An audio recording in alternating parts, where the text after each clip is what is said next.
मित्रों, लगभग सभी हिंदू घरों में मंदिर या पूजा स्थान जरूर बना हुआ होता है। कोई अपने घर में बहुत बड़ा सा मंदिर बनाता है तो कोई जगह की कमी के कारण छोटा सा मंदिर रखता है। मित्रों, यह तो हम सभी जानते हैं कि घर में नियमित रूप से पूजा पाठ करने से खुशहाली आती है और घर की सारी नकारात्मक ऊर्जा घर से बाहर चली जाती है। लेकिन यह तभी संभव है जब हमारे घर में रखा हुआ मंदिर वास्तु शास्त्र के अनुसार सही दिशा में और सही तरीके से रखा गया हो। यदि मंदिर की दिशा गलत है तो हमारे जीवन और घर परिवार पर इसका विपरीत परिणाम पड़ता है। आज की इस वीडियो में हम जानेंगे कि वास्तु शास्त्र के अनुसार हमें अपने घर में मंदिर किस तरह रखना चाहिए और हमारे मंदिर के अंदर किन देवी देवताओं की मूर्तियां और तस्वीरें एक साथ रखनी चाहिए और एक साथ नहीं रखनी चाहिए, जिससे उनके आशीर्वाद से हमारे जीवन में भरपूर खुशहाली आती है। क्योंकि हमारे शास्त्रों में बताया गया है कि कुछ देवी देवताओं की मूर्तियां एक साथ भूल से भी रखनी नहीं चाहिए। ऐसा करने से इनका नकारात्मक प्रभाव हमारे घर पर पड़ता है। चलिए जान लेते हैं कि वास्तु शास्त्र के अनुसार हमारे मंदिर से संबंधित महत्वपूर्ण बातें। तो नमस्कार दर्शकों, एक बार फिर से आपका हमारे YouTube चैनल माया लोक में स्वागत है। मित्रों, सबसे पहली बात, हमारे घर में मंदिर एक बहुत ही पवित्र जगह होती है। पुराने घरों में मंदिर के लिए एक स्वतंत्र कमरा हुआ करता था, लेकिन आज के छोटे घरों में यह संभव नहीं है। लेकिन आप अपने घर में वास्तु के अनुसार मंदिर बना सकते हैं। इसके लिए घर के सामने की दिशा सर्वोत्तम मानी गई है। दूसरी बात, मंदिर में केवल देवी देवताओं की ही तस्वीर या मूर्ति रखनी चाहिए। किसी अन्य जीवित साधु संत या अपने मृतक पूर्वजों की तस्वीर भूल से भी लगाने नहीं चाहिए। ऐसा करने से देवी देवताओं का अपमान होता है। कई लोग साधु संत या गुरु को अपने इष्ट देवी देवताओं के ऊपर स्थान दे देते हैं। वास्तु शास्त्र में ऐसा करना अशुभ माना गया है। तीसरी बात, किसी भी देवी देवता की एक से अधिक मूर्तियां कभी रखनी नहीं चाहिए और एक दूसरे की तरफ पीठ करके भी देवी देवताओं की मूर्तियां ना रखें। चौथी बात, भगवान की मूर्तियों को हमेशा विराजमान अवस्था में रखना चाहिए। कभी भी खड़ी हुई स्थिति में मूर्तियों को ना रखें। ऐसा इसलिए कहा जाता है कि देवी देवता आपके घर में वास नहीं करते हैं, बल्कि वे खड़ी हुई अवस्था में हैं।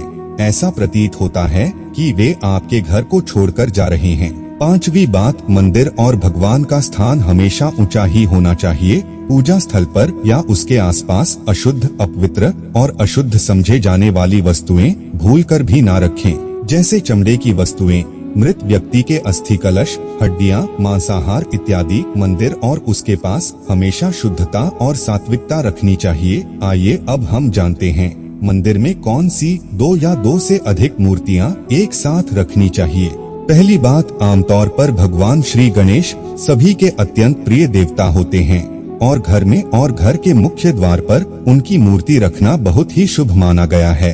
यदि हम अपने घर में गणेश जी की मूर्ति के साथ माँ लक्ष्मी जी की मूर्ति रखते हैं तो यह अत्यंत अशुभ फलदायी होता है। इससे हमारे घर में माँ लक्ष्मी जी की कृपा से धन समृद्धि आती है और बुद्धि और ज्ञान के देवता भगवान श्री गणेश हमें इस धन संपत्ति को संभालकर और शेष कर रखने की बुद्धि और विवेक प्रदान करते हैं। दूसरी बात, माँ लक्ष्मी जी की मूर्ति के साथ गणेश जी की मूर्ति के अलावा भगवान श्री विष्णु जी की मूर्ति अवश्य रखनी चाहिए और लक्ष्मी नारायण की पूजा हमेशा एक साथ करनी चाहिए। ऐसा करने से दाम्पत्य जीवन में सुख शांति बनी रहती है और वाद विवाद कम होते हैं। तीसरी बात, भगवान श्री कृष्ण अपनी राधा रानी के बिना अधूरे माने गए हैं। इसलिए हमें भगवान श्री कृष्ण की पूजा हमेशा राधा जी के साथ करनी चाहिए।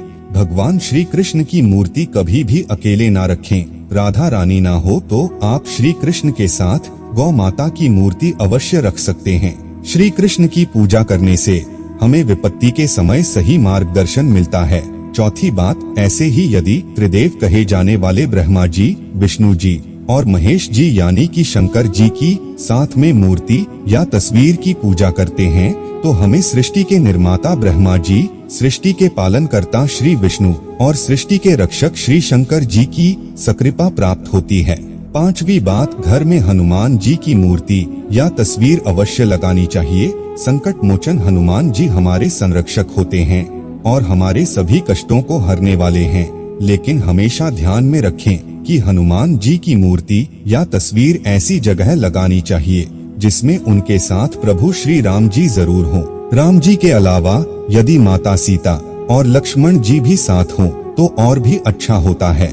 हनुमान जी श्री राम जी के परम भक्त हैं और यदि हमें हनुमान जी और श्री राम जी की कृपा मिलती है तो हमारे सभी संकट दूर होते हैं। छठी बात, शिव जी और माता पार्वती की साथ में पूजा करना बहुत ही शुभ होता है और श्रावण मास में तो इनकी विशेष पूजा की जाती है।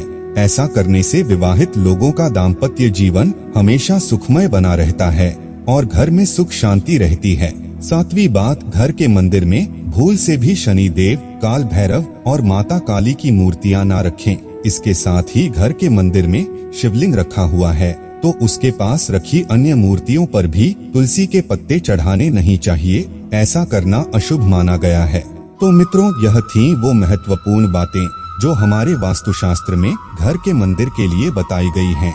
अगर यह जानकारी आपको पसंद आई हो तो वीडियो को लाइक करें और ऐसे ही ज्ञानवर्धक जानकारी पाने के लिए हमारे चैनल माया लोक को अवश्य सब्सक्राइब करें। मित्रों, आज के लिए बस इतना ही। अब हमें दे इजाजत। आपका बहुत बहुत शुक्रिया।